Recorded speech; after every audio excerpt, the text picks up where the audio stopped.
piss, wee-wee, urine, waz, draining the lizard, strangling the one-eyed serpent.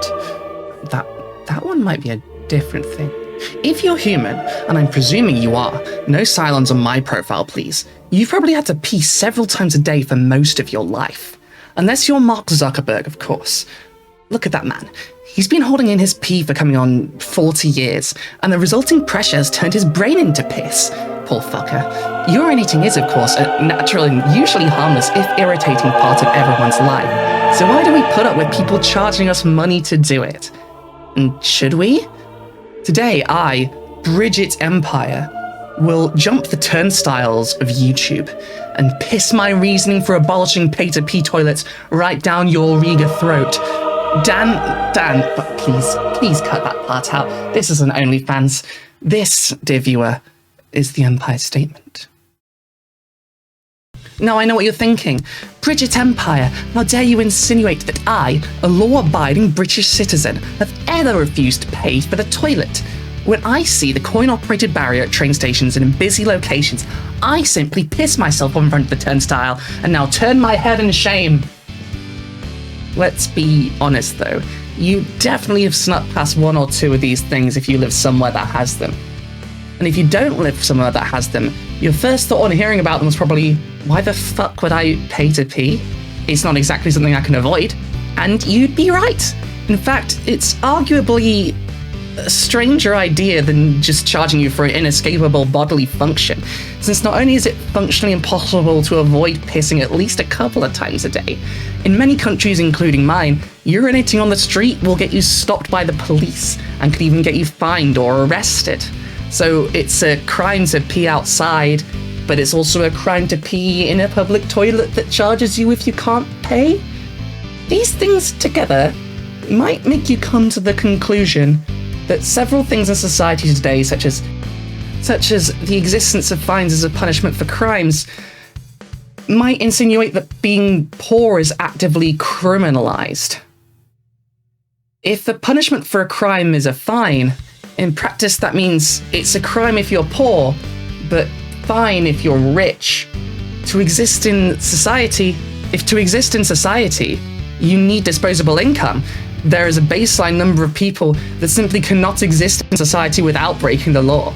Now, few people might object to someone hopping a turnstile if they're desperate to use the toilet, but could this argument not also be used for other basic necessities? To put it another way, is it immoral? To put it another way, is it immoral to steal food if you are starving? Now, if that gave you pause, or even if it didn't, sit with it for a moment, because the answer really depends on which you value more. The life of a starving person or the profits of a food shop owner. I think this reveals a fair bit about how the situation of paying to pee even came about as an idea. For a certain set of people, making a profit is always a net good, and not making a profit is a moral failure. Therefore, the theoretical starving person has committed an active error they can correct for. But this is, if you think about it for more than 5 seconds, complete bullshit. What moral lesson do you learn by starving to death? If a starving person just needed to be better with money, how did society get to the point where they ended up starving in the first place? Somewhere, at some point, someone failed this person. And if society failed them, why should it be able to punish them for simply trying to stay alive, despite whatever odds have been stacked against them? This won't convince either of the two main demographics that believe this, however, which of course are A, conservatives, who are ideologically wedded to capitalism, and B, the Ferengi, who I believe are one day going to be saved from the horrors of the current capitalist hellscape once Comrade Rom shows them the error of their ways. Workers of the world, unite! You have nothing to lose but your chains. What's happened to you? So, let's go a little deeper down the U-bend, really get stuck in and unblock those thought pipes, eh?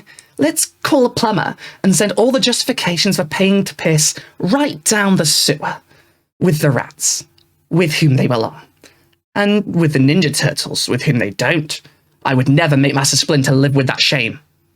As much as there will always be general outrage towards essentially outlawing essential bodily functions for those without a plethora of loose change, some restrictions are easier to make than others. As much as some companies have already tried to charge money for clean air, the idea of it is patently ridiculous to most of us even still. On the other side, whilst even among conservatives in the pretty conservative country I hail from, privatizing water is not seen positively. Even though it's been done, most of people want it put back in the public ownership. It was allowed to be privatized in the first place, and the governments that were explicit about wanting this were often elected with big honking majorities, but still, people didn't want it, and they don't want it, for whatever reason they voted them in otherwise. The bathroom functions, I suspect there is an element of taboo at play here. We don't like to talk about what goes on in the toilet. Whether out of a sense of shame, a societal obligation to privacy, or simply because it's not exactly a very stimulating topic of conversation. This taboo about excrement, however, makes it harder to talk about, which makes it hard to object when our right to number one, or God forbid number two, is taken away, or more probably, slowly restricted. It's a lot easier for people to accept the reality of access to public utilities slowly crumbling away than a load of their essential utilities being taken at once. With the latter, you really feel the consequences immediately. You can see what you're losing. You know what you've lost as soon as it's gone. You might then be more willing to fight for it. Science fiction often pokes at these ultra-capitalist ideas, such as in the Doctor Who episode Oxygen, where, you guessed it, you have to pay to breathe. And there was some similar stuff in the Lorax, but the less we talk about the Lorax, the better, in case the once-a fandom shows up. There's a principle in business, that everybody knows is sound. It says the people with the money, make this ever-loving world go round. Is it not then deeply unethical to charge people to perform necessary bodily functions? Is it your moral right to avoid paying to pee? Isn't it? When bathroom bills were introduced in some US states to keep transgender people out of public spaces, a plethora of evidence appeared suggesting increased UTIs and renal disease are consequences from holding in your pee for too long and were happening in trans youth. Shouldn't we be, I don't know, like, not encouraging your body to be damaged? Not intentionally causing renal failure just so some guy can make £2 off you? And who even carries around cash anymore these days? I've certainly been in a situation where I've rushed off a train, went straight to the bathroom, and you find out you have to pay, but I have no coins. So I ask strangers, I see a change machine, but I'm living in a big city, I just carry around my card. It's 5 minutes to the nearest cash point, which charges me to withdraw cash, which I will then have to exchange for small coins, which I will never be able to use for anything except there's one fucking turnstile, behind which lies honestly really disgusting public toilet someone's decided now is a luxury. Now, what are the chances that in all that time, all that rushing and all those several steps, you still need to pee? Can you hold your pee for that long? When the security guard stops you, would it not just save you a lot of time to just pee right there? It would be incredibly demeaning, but so is the process. Is that not the end result here? You can't just opt out of basic bodily functions because you don't have money, except capitalism has managed to make us do this exact thing a bunch already. So maybe it shouldn't be surprising that we are locked out from basic utilities like this by gatekeepers and profit seekers. After all, we pay for other things we need. And if we can agree on this point, how many more things like this in our world that we just look past every day do humans need to live? And should we put up with this? Food, we pay for it. Water, we pay for it. Shelter, we pay so much for shelter that most of us can't afford to spend money on anything else. In fact, having normalized the idea of paying almost our whole salary to rent should probably seem much more obscene than something like paying for public toilets, but we're so used to the idea, so ingrained in a society that treats having a roof over our head as a luxury rather than what it should be, a basic human right, that most of us don't have the strength to even be outraged about it anymore. At the end of the day, isn't profiting off the essential things we need to survive just deeply fucking bad? Private water companies contaminating UK water supplies with raw sewage to save money? Unethical. Obviously, who wants to drink poo water? Electricity suppliers taking home record profits while charging ordinary people more than they make in a year on their bill? That's a revolution in the making, baby! Call it Robespierre of the guillotine. Buy-to-let landlords artificially inflating housing prices, so anyone born post-Thatcher has no chance in hell of ever buying a house outright. We wonder why there are so many homeless people in this country after all that.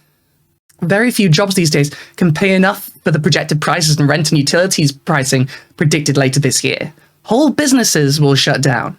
Families will go bankrupt. And worse, they will starve. And this?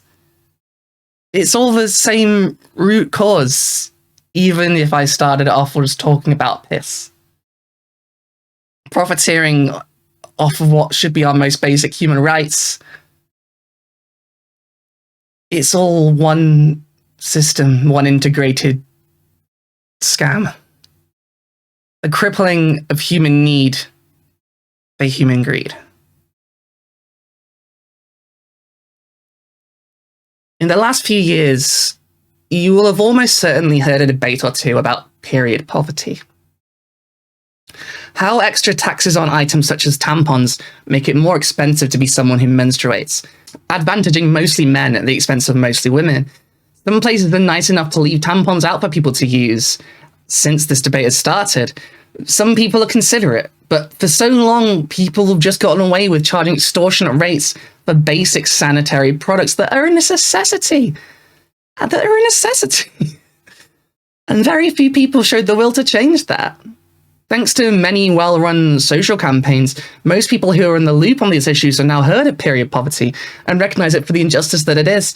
But couldn't the same be said for other functions? You shouldn't have to pay for your period. You shouldn't have to pay to get to the bathroom. You shouldn't have to pay for food, water, and shelter while we're at it. And we certainly shouldn't need to put ourselves in 20 years of debt just to get a high enough credit score to deserve to take out a loan on a house which we need to survive. So many of these things we take for granted as parts of our current society, and they're just inherently evil. And sometimes it's the little things, the tiny evils, the little annoyances that expose the cracks in the system, and that let you see which pieces of our human dignity have already been cracked open and ripped apart. And once we notice that, we can start to take action against it. So, jump the turnstile. What other choice do you have? Don't worry. I won't tell anyone. In fact, I'm going to go and find a nice house for you to squat in. We'll get a water pump going, some solar panels for power, even fetch you a couple of sanitary products. Just stop looking at the little meter where the coins are supposed to go in, and for once, let yourself think about what you fundamentally need. Fuck the turnstile. You gotta pee. You gotta pee. I actually got stopped by the police for this once early in the morning, half an hour from any toilet, having a pee outside a quiet place.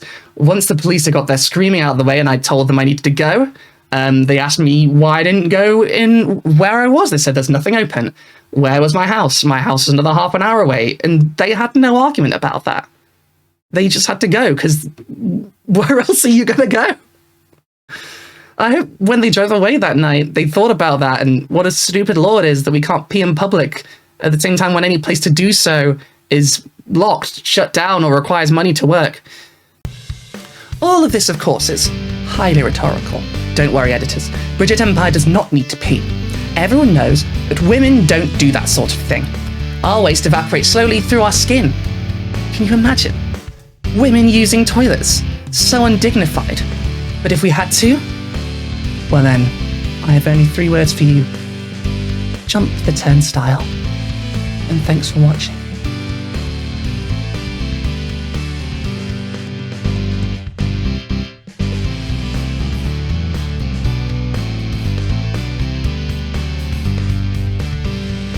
Hey, you thought that was a video about piss, but it was about capitalism. Thank you for watching. If you like that, I've got a Patreon.